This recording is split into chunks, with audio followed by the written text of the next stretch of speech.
doit intervenir. Merci. Monsieur Kukan, 2 minutes.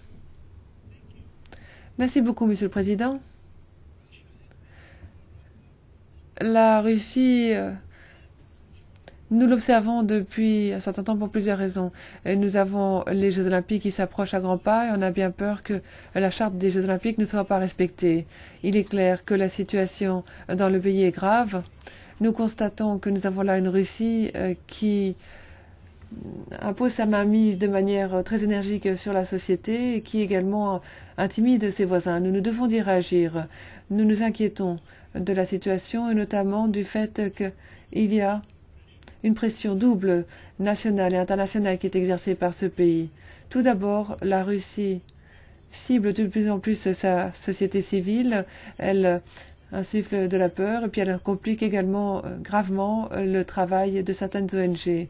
On a justement la loi qui a été adoptée sur les agents étrangers, mais également la loi qui interdit la propagande. Ce sont des exemples de la législation très discriminatoire qui a été adoptée au cours des mois écoulés.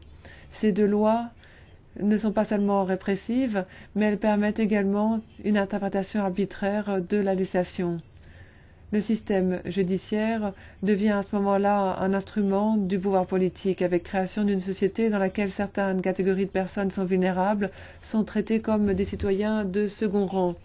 Ensuite, la Russie accroît la pression sur ses voisins, sur l'Arménie, afin de pouvoir adhérer à l'Union douanière, sur l'Ukraine, qui est au croisement entre l'Est et l'Ouest, ou encore, nous l'avons vu cette semaine, les pressions commerciales sur la Lituanie.